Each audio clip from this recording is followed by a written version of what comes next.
आज राजनीतिक रूप से माहौल दिल्ली में बहुत गर्म बा और दिल्ली में बिहार के राजनीति खूब जम के हो रहा बड़ुए। बिहार के जितना भी शीर्ष नेता बनन उस सारा लोग के जौन जुटान बड़ुए वो चाहे वो महागठबंधन का होकस और चाहे एनडीए का होकस, उस सब लोग के जुटान आज दिल्ली में हो गई बड़ुए और दिल्ली में जबर क्लास लागल बड़ुए। सबसे बड़ बात ये भइल बड़ुए कि एक तरफ जहाँ महागठबंधन आपस में बैठ के सीट शेयरिंग करता, उजर वालों से पहले भी बतौले रहनी है कि चिराग पासवान और उनका बाबूजी के रामविलास पासवान के दोनों आदमी के आज दिल्ली दरबार यानी कि अमित शाह के दरबार में तलब हो गई बड़ुआ। तलब सिर्फ उनके नहीं के भइल, लाख मना कॉलेज नीतीश कुमार, लेकिन तलब उनको दिल्ली भइल बड़ुआ। वो जितना बहाना कॉलेज उनका लोग, उनका पार्टी के लोग जितना भी बात कह ले कि वो व्यक्तिगत और निजी कार्यक्रम में गई बड़े, लेकिन एक खटर पटर जो 2 दिन से चलत रहा वो खटर पटर खातिर जबर तरीका से और कड़ा एक्शन के तहत उनका के दिल्ली तलब कल गई बड़ुए। सूत्र यह बता रहा बड़े और सूत्र से आयल ये खबर पर मोहर भी लागत रुए कि चिराग पासवान और रामविलास पासवान से अमित शाह खुद बात करके आज संध्या समय में समय रखले बड़े बैठक करे के। अमित शाह रामविलास पासवान के फ़ोन कैले है तो पूछले है कि बिहार के मौसम के हाल चाल का बा वैज्ञानिक जी, आई साँझ में बैठ के हमनी के मिल बांट के बैठ के और ऊपर चर्चा कल जाओ कि मौसम आवे वाला समय में कैसन रही और तत्कालीन मौसम कैसन बा, यह मौसम के असर रउआ पर कितना पड़ल बड़ुए, आई बैठ के बतिया लिया। यह बैठक से निकल के का आई वो तो बाद में बताई, लेकिन यह बैठक में ये बुझाता कि एनडीए के बीच में जौन खटर पटरी चल रहा बड़ुए, जौन आपसी मतभेद चल रहा बड़ुए और पब्लिक डोमेन में बात गईला से जौन जगहसाई हो रहा बड़ुए, संभावना अलग अलग तरह के आ रहा बड़ुए, जनता के दिमाग में बहुत तरह के बात घुसत रुए, ओकरा पर विराम लगावे के तैयारी हो रहा बड़ुए।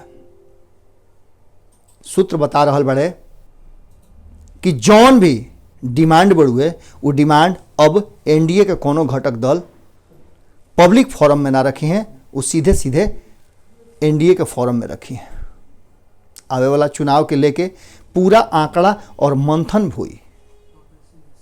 लोकसभा चुनाव में सीट शेयरिंग के फार्मूला जौन बनल बड़ुए वो फार्मूला पर केकरा कतना सीट मिली ओकरो पर चर्चा हुई। हालांकि 21 तारीख के यानी कि काल विधिवत रूप से और आधिकारिक बैठक भी होखे वाला बड़ुए एनडीए के, ऐसा सूत्र से हमने के जानकारी मिलल बड़ुए। लेकिन वो बैठक से पहले एक बार अलग अलग बैठ करके अमित शाह चाहता रहे कि लोजपा और जदयू के साथ बैठ के वो लोग के विचार जान लेस। एमे घाटा अगर कोई के हो रहा बड़ुए तो सबसे ज़्यादा घाटा हो रहा बड़ुए भारतीय जनता पार्टी यानी कि अमित शाह के। एनडीए में जे भी उठा पटक हुई ओकर सीधा सीधा अगर असर के ऊपर पड़त रुए तो उ बाड़े भारतीय जनता पार्टी।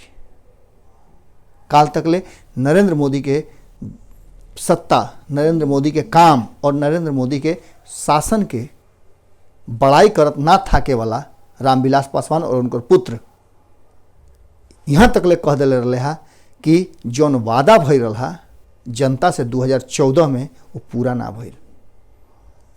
निजी चैनल के साथ लगातार 2 दिन में अपना बयान के माध्यम से ये बात प्रमाणित करे के कोशिश कैले है कि कहीं ना कहीं एनडीए सरकार अपना वादा में और अपना काम में, अपना एजेंडा में फेल बड़ुए। वो यहाँ तक ले कहले है कि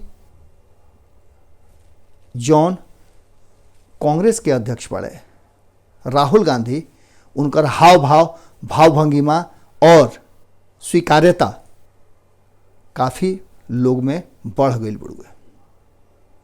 ये बात कहीं ना कहीं समझ सकिले रुआ कि भारतीय जनता पार्टी खातिर कितना दुखदाई हुई। पहले भी अपना के उपेक्षित होके के कारण बता के एनडीए से कई गो दल निकल चुकल बड़े, एकर भी हवाला दिले है चिराग पासवान। ये सब बात रुआ लोग के सिलसिलेवार बतावल रहा है। लेकिन अमित शाह के क्लास में आज ये लोग के दोनों बाप बेटा के पेशी बढ़ुए। ये पेशी के बाद ये पूरा संभावना व्यक्त कल जाते हुए कि या तो ये दोनों भाई, दोनों बाप बेटा या एलजेपी अब पूरी तरह से एनडीए के अंग बन के रही या आज के बाद से एनडीए से अलग हो जाए। ऐसे कि मामला बहुत गंभीर हो गई बा और भारतीय जनता पार्टी अब ज़्यादा ये तरीका के बात और बयान से के सहे के तैयार नहीं है। एक तरफ जहां 3 राज्य में झटका लागल बड़ुए, दूसरा तरफ साथी लोग के, संघाती लोग के इस तरीका के बयान से सीधे सीधे प्रधानमंत्री नरेंद्र मोदी के शासन और उनका क्रियाकलाप पर असर पड़त हुए। सीट शेयरिंग के फार्मूला के जहाँ तक सवाल रहा कि एमे कुछ लोग के जोड़े के भी, एनडीए में कुछ और दल बाड़े जो बिहार से बाड़े वो लोग के जोड़े के भी बात चल रहा बड़ुए। के जुड़ी अभी तक ये बात गुप्त बड़ुए। अब तक ये बात में अतने तक शामिल बड़ुए कि काल के बैठक में जो एनडीए के होखे वाला बड़ुए ओमें एनडीए के अभी तक जे वर्तमान में 3 गो घटक दल बाड़े बिहार से जुड़ल, भारतीय जनता पार्टी, जदयू और एलजेपी, ये तीनों शामिल हुई हैं। लेकिन एकरा साथ साथ एगो बहुत गंभीर बात बड़ुए कि हो सकेला कि आज संध्या समय में जौन बातचीत स्पेशल अकेले में होखे वाला बड़ुए अमित शाह, चिराग पासवान और रामविलास पासवान के बीच में, साथ में भूपेंद्र यादव भी रही हैं और बिहार के एगो नेता या 2 गो नेता और भी उनमें शामिल हुई हैं। इस सब बात पर पूरा मंथन हुई, पूरा चर्चा हुई। उहे ना हुई, बिहार भाजपा में भी यह बात के खलबली मचल बड़ुए कि चिराग पासवान जे भी बात कहले बाड़े ओमें इहो इशारा कैले रहे हा कि भारतीय जनता पार्टी के कुछ नेता बाड़े जो चाहत रहे कि जदयू और भाजपा ये 2 गो मात्र रह जास बिहार में एनडीए में शामिल। वो लोग के भी चिन्हित कल जाई और हो सकेला कि भारतीय जनता पार्टी में बड़ा कोई एक्शन चिराग पासवान और अमित शाह के मुलाकात के बाद लिहल जा सकेला। यही चलते ये प्रभारी बाड़े बिहार के भूपेंद्र यादव, उनका के भी बैठक में शामिल कर गए बड़ुए और बिहार से एगो बड़ नेता जिनका पर बिहार भाजपा के जिम्मेवारी बड़ुए उनको के शामिल कर गए बड़ुए। देखी 5 बजे के बाद बैठक से का निकल के आवत हुए, हमनी के मिनट सेकंड के अपडेट लेके हाजिर बन जा। भारत लाइव और न्यूज़ बिहार के संवाददाता हमेशा 24 घंटा टकटकी लगैले बड़े कि का निकल करके आ रहा बड़ुए। जैसे ही कोनो अपडेट आवत हुए और फाइनल कुछ कंक्लूजन निकल के आवत हुए रुआ लोग से फिर जुड़ब हम। तब तक खाती गोड़ लागत नहीं। ट्विटर पर फॉलो करें न्यूज़ बिहार लाइव और साथ ही साथ हमारे यूट्यूब चैनल को सब्सक्राइब करें। सब्सक्राइब करने के बाद बेल आइकन दबाना ना भूलें। धन्यवाद।